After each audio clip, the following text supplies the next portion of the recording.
रमेसर काका के पास एक लेहड़ा गायें थीं। वे प्रतिदिन सुबह ही इन गायों को दूध दाहकर चराने के लिए निकल पड़ते थे। सुबह से लेकर शाम तक रमेसर काका गायों को लेकर इस गांव से उस गांव, तो कभी नदी किनारे, तो कभी कभी इस जंगल से उस जंगल घूमा करते थे और दिन ढलते ही गांव की ओर निकल पड़ते थे।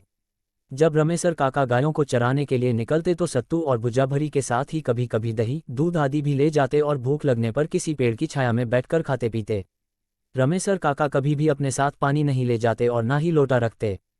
प्यास लगने पर या तो वे नदी का जल पीते, नहीं तो जंगल, सरे, गांव से बाहर का खुला खेत आदि भाग जिसमें दूर दूर तक कोई बस्ती, घर आदि न हो, आदि में होने पर लाठी से मारकर महुए और आम आदि के पत्ते तोड़कर उन्हें अपने गमछे की एक छोर में बांधते और फिर इस गमछे के दूसरे छोर को अपने साथ सदा लिए रहने वाली धोती के एक छोर से बांधते तथा फिर इसे किसी कुएं में डालकर पानी निकालते। इस विधि को जोंज कहते हैं। इसमें बहुत अधिक पानी तो नहीं निकलता पर 2-3 बार में पीने भर का पानी अवश्य निकल आता है। एक बार की बात है कि रमेसर काका बीमार पड़ गए। अब उनके गाय गोरू को चराने कौन ले जाए। वे बहुत परेशान हुए क्योंकि एक दिन भी इन गायों को चराने में देर होने पर यह बोलने लगती थीं और खूंटे के पास हगमूत कर इतना चकल्लस करती थीं कि खूंटे के आसपास की जगह सने गोबर माटी से भर उठती थी और जब तक इन्हें खोला नहीं जाता रंभाती रहती। एक दिन बीता, 2 दिन बीता पर रमेसर काका की तबीयत ठीक नहीं हुई। रमेकर इन 2 दिनों में गायों के आगे पुआल या खांची में भूसा घास आदि डाल देती और पानी आदि दिखा देती, पर गायें प्यास लगने पर पानी तो पी लेती पर पुआल आदि खाने का नाम नहीं लेती और बेचैनी से खूंटों के आसपास घूमा करती। इन 2 दिनों में तो कुछ गायों ने अपना पगहा भी तोड़ दिया और चरने के लिए भागने लगीं। कैसे भी करके रमेसर ने इन गायों पर काबू किया।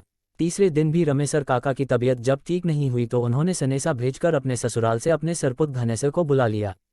घनेसर 16-17 साल का किशोर था और बहुत ही सुंदर तथा भला चंगा था। घनेसर ने आते ही अपने फूफा का सारा काम संभाल लिया। घनेसर बहुत ही समझदार लड़का था। वह प्रतिदिन भिनसहरे 3 बजे ही जग जाता और नित्य क्रिया से निपटकर 5 बजे तक पढ़ाई करता और उसके बाद गायों को खोलकर चराने के लिए निकल पड़ता। वह अपने साथ अपनी पुस्तकों का बेचन ले जाना कभी नहीं भूलता। किसी चरने वाली जगह पर गायों को चरता छोड़कर वह किसी पेड़ आदि की छाया में बैठकर पढ़ाई करता। एक बार की बात है कि गायों को चराते चराते घनेसर एक जंगल में दूर तक निकल गया। जंगल बहुत घना नहीं था पर बहुत सारी झाड़ियों से पटा पड़ा था। दोपहर का समय था और अब घनेसर को प्यास भी सताने लगी थी। घनेसर गायों को चरता छोड़ जंगल में पानी की तलाश में इधर उधर दौड़ भाग करने लगा। अचानक एक बरगद के पेड़ के नीचे उसे एक बहुत पुराना कुआं दिख ही गया। कुआं बहुत ही पुराना था पर उसका जगत हाल में ही पक्की ईंट से बंधवा गया जान पड़ता था। घनेसर ने अब देर किए बिना जंगल में कुछ झाड़ियों के हरे पत्ते तोड़े और उन्हें अपने गमछे में बांधकर जोंज बनाया, फिर अपने फूफा की तरह गमछे के एक छोर में धोती बांधकर उसे कुएं में लटकाया।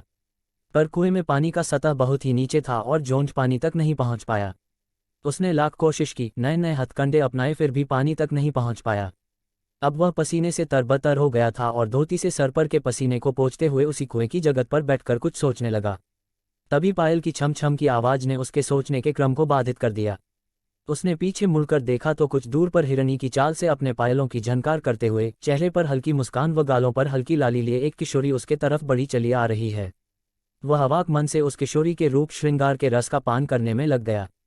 उस किशोरी में पता नहीं क्या जादू था कि वह ज्यों ज्यों करीब आती जा रही थी, घनेसर